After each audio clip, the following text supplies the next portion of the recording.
بسم اللہ الرحمن الرحیم۔ دوستو السلام علیکم۔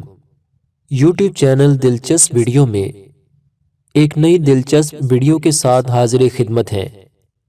گزارش ہے کہ جو ہمارے دوست اس چینل پر نئے ہیں وہ ویڈیو کے نیچے سبسکرائب کے لال بٹن کو پریس کر دیں اور ساتھ ہی ساتھ بیل کے بٹن کو بھی پریس کریں تاکہ آپ کو ہماری نئی آنے والی ویڈیوز کا نوٹیفیکیشن مسلسل ملتا رہے۔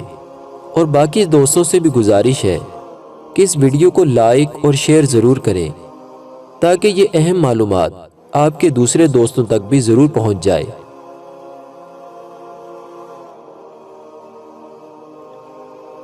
حضرت ابو سلیمان دارانی رحمۃ اللہ تعالی علیہ فرماتے ہیں کہ میں پہاڑوں سے لکڑیاں جمع کر کے لاتا اور انہیں بیچ کر اپنی گزر بسر کیا کرتا تھا۔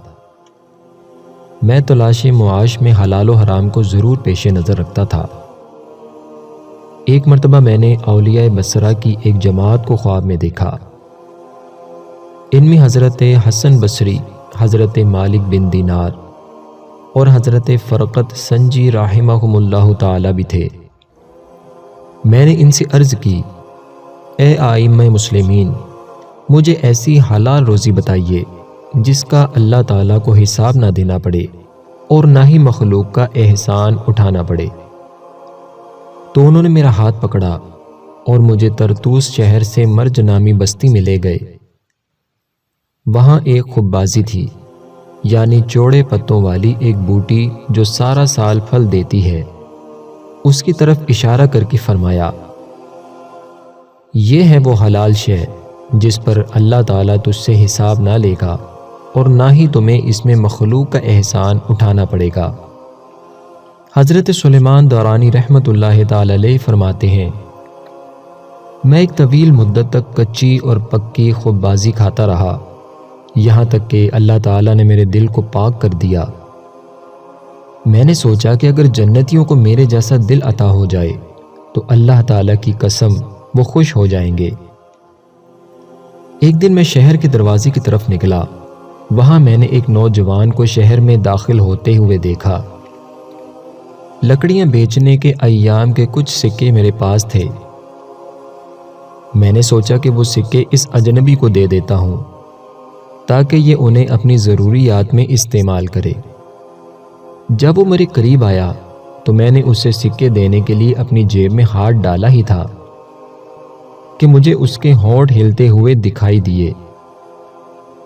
دیکھتے ہی دیکھتے میرے آس پاس کی زمین سونے اور چاندی میں تبدیل ہو گئی، جس کی چمک سے میری آنکھیں خیرہ ہو گئیں۔ کچھ دن بعد میں دوبارہ اس کی طرف گیا تو میں نے اسی نوجوان کو ایک جگہ بیٹھے دیکھا۔ اس کے پاس پانی سے بھرا ہوا ایک پیالہ رکھا ہوا تھا۔ میں نے اسے سلام کیا اور گفتگو کرنا چاہی تو اس نے پانی سے بھرا ہوا پیالہ پلٹ دیا اور کہا کہ زیادہ بولنا نیکیوں کو اس طرح چوس لیتا ہے جس طرح یہ زمین پانی کو چوس گئی ہے۔ تیرے لیے اتنی ہی بات کافی ہے۔ محترم دوستو، یہ اللہ والوں کی باتیں ہیں۔ یہ وہ لوگ ہیں جن کا اوڑھنا بچھونا اللہ تعالیٰ کی رضا ہوتا ہے، اور یہ لوگ اللہ تعالیٰ کے حکم پر سر تسلیم خم کر لیتے ہیں۔ اللہ رب العزت کی پاک اور بلند بارگاہ میں دعا ہے کہ اللہ تعالیٰ ہمیں بھی ان بزرگان دین کے نقش قدم پر چلنے کی توفیق عطا فرمائے، اور ان بزرگوں کے صدقے اللہ تعالیٰ ہماری تمام نیک حاجات کو پورا فرمائے، ہماری مشکلات کو، ہماری پریشانیاں اور دکھ تکلیفوں کو دور فرمائے۔ اللہ پاک ہمیں آزمائشوں سے بچا کر ہمیں آسانیاں نصیب فرمائے۔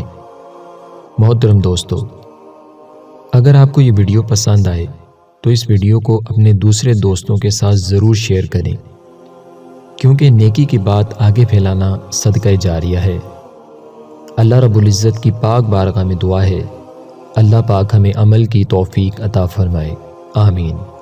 اگر آپ کو ہماری یہ ویڈیو پسند آئی ہے تو اس ویڈیو کو لائک کریں اور صدقہ جاریہ سمجھ کر اپنے دوسرے دوستوں تک اس ویڈیو کو ضرور پہنچائیں۔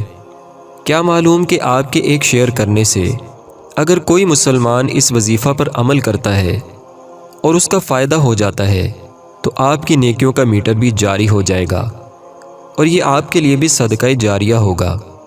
آخر میں ہم اللہ تعالیٰ سے دعا کرتے ہیں کہ اللہ تعالیٰ ہماری تمام نیک اور جائز حاجات کو پورا فرمائے، اور جو مسلمان پریشان حال ہیں اللہ پاک ان کی پریشانی کو دور فرمائے، اللہ پاک آسانیاں پیدا فرمائے، ہمیں آزمائشوں سے بچائے اور ہماری تمام نیک حاجات، نیک تمنائیں اور نیک آرزوئیں پوری فرمائے۔ دوستو اب تک کے لیے اتنا ہی، اگلی ویڈیو تک کے لیے ہمیں اجازت دیجیے۔ اپنا بہت سا خیال رکھیے گا۔ فی امان اللہ۔